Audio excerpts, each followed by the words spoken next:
नहमदुहु व नुसल्ली अला रसूलिहिल करीम अम्मा बाद फ़अऊज़ु बिल्लाहि मिनश शैतानिर रजीम बिस्मिल्लाहिर रहमानिर रहीम रब्बि इश्रह ली सदरी व यस्सिर ली अमरी वहलुल उक़दतम मिन लिसानी यफ़क़हू क़ौली आमीन।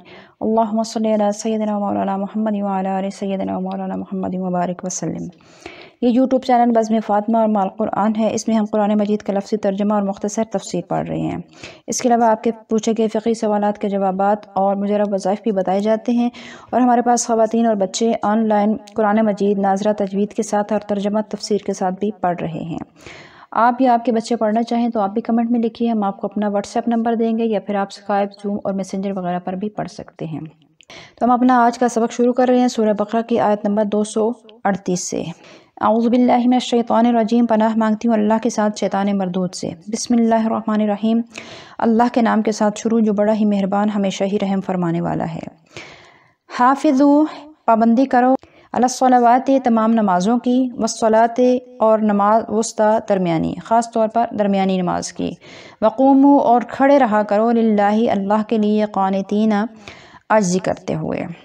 ज़िक्र इलाही इस्लाम की रूह है, यही वो क़ुव्वत है जिससे इंसान बख़ुशी शरीयत के तमाम क़वानीन पर अमल कर सकता है। इसलिए कुरान का ये उस्लूब है कि जहाँ क़वानीन और अहकाम का बयान हो वहाँ साथ ही ज़िक्र इलाही की तरफ दिलों को राग़िब कर दिया जाता है ताकि वो इन अहकाम और क़वानीन की पाबंदी आसानी से अदा कर सकें। यहाँ भी ख़ानगी ज़िंदगी से मुताल्लिक़ अहकाम, तलाक़, खुला, इद्दत वग़ैरह बयान करके नमाज को पाबंदी से अदा करने का हुक्म दिया, क्योंकि नमाज ही ज़िक्र इलाही का सबसे आला और मौसर तरीका है। इसमें जिस्म और रूह, दिलो दिमाग सब मसरूफ़ इबादत व मनाजात होते हैं। यहाँ कुरान के अल्फाज बड़े गौर तलब हैं। हाफिज़ू अलस्सलावाति, यानी कि बार बार और हमेशा हमेशा नमाज अदा करते रहो। ये नहीं कि एक बार नमाज अदा कर ली और हफ्ता भर के लिए छुट्टी मिल गई। और इस्लाम में नमाज को जो अहमियत है वो कोई मुहताजा बयान नहीं।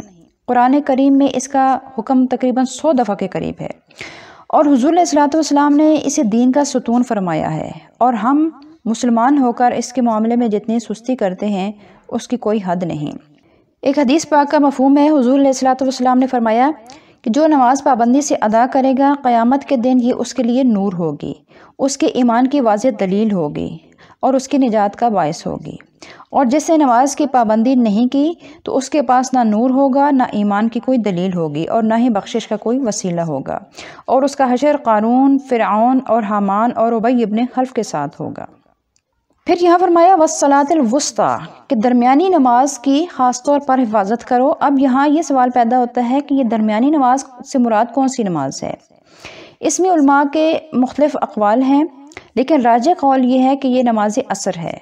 हज़रत अली करमल्लाहु वजहू, हज़रत इब्न मसूद और हज़रत आयशा सिद्दीक़ा वग़ैरह हम रज़ियल्लाहु ताला अन्हुम का भी यही कौल है और इमाम आज़म का भी यही मसलक है कि जब जंग खंदक में असर की नमाज क़ज़ा हो गई थी तो हुज़ूर अलैहिस्सलातु वस्सलाम ने फरमाया कि अल्लाह ताला उन कुफ़ार की कब्रों को आग से भर दे कि उन्होंने हमें दरमियानी नमाज पढ़ने से मसरूफ़ रखा। फिर अगली आयत में मज़ीद नमाज की वजाहत फरमाते हुए फरमाया कि फ़ाइन, फिर अगर ख़िफ़्तुम, तुम्हें दुश्मन का खौफ हो, फ़रिजालन, तो फिर चलते हुए, और रुकबानन, या सवारी पर, जैसे भी बन पड़े नमाज अदा करो। फ़इज़ा, फिर जब अमिन तुम, तुम्हें अमन हासिल हो जाए, फ़ज़्कुरुल्लाह, तो फिर अल्लाह का ज़िक्र करो, कमा, जैसा कि अल्लमकुम, उसने तुम्हें सिखाया है, मालम, जो कुछ के लम तकूनू, नहीं थे तुम, तालमूना, जानते, कि जो तुम नहीं जानते थे वो उसने तुम्हें सिखाया। ये आयत भी नमाज की इंतहाई अहमियत पर दलालत करती है कि ये इबादत इतनी अहम है कि उस वक्त भी ये माफ़ नहीं होती कि जब तुम्हें दुश्मन के हमले का अंदेशा हो। हाँ, उसमें इतनी आसानी कर दी गई है कि पैदल चलते चलते या अपनी सवारी पर बैठे बैठे जिधर भी तुम्हारा मुँह हो तुम नमाज लाजमन अदा करो।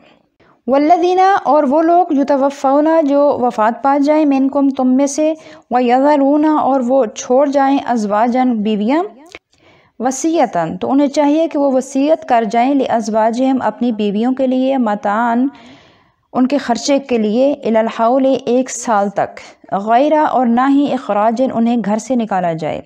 फ़इन, फिर अगर खरजना, वो खुद ही निकल जाएं, फ़ला जुनाहा, तो फिर कोई हरज नहीं, अलैकुम, तुम पर, फ़ीमा, उस बारे में, फ़अलना, कि वो करना चाहें, फ़ी अनफुसिहिन्ना, अपने जानों के मामले में, کوئی فیصلہ من معروف مناسب طریقے سے، واللہ اور اللہ تعالیٰ عزیز عزت والا، حکیم حکمت والا ہے۔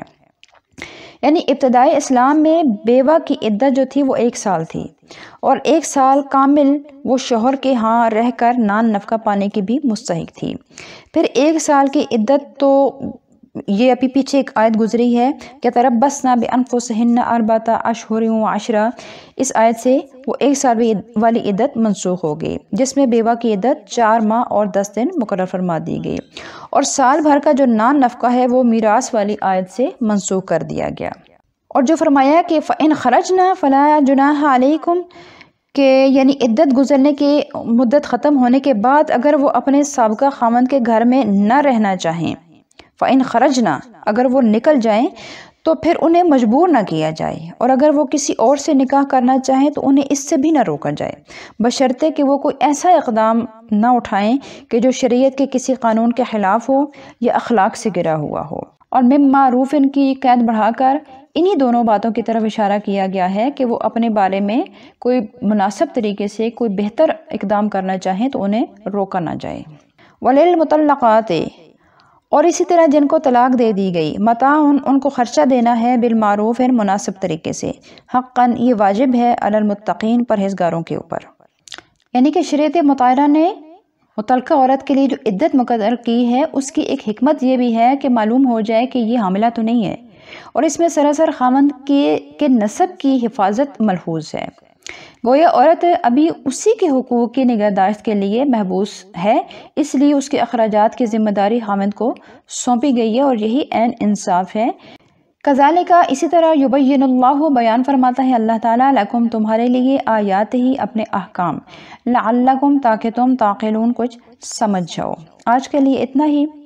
اگر آپ نے ہمارے سابقہ اسباق نہیں دیکھے سنے تو انہیں بھی دیکھیے، اس ویڈیو میں ان کے بٹن موجود ہیں۔ ہمارے پچھلے کئی اسباق سے طلاق، اس کی عدت، بیوہ، اس کی عدت کے متعلق فقہی احکام جو ہیں وہ چلے آ رہے ہیں، یہاں آج اس کا آخری سبق تھا۔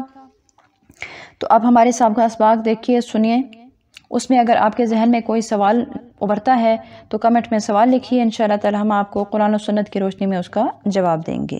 اپنی دعا میں یاد رکھیے گا، اپنا بہت سارا خیال رکھیے گا۔ السلام علیکم ورحمۃ اللہ وبرکاتہ۔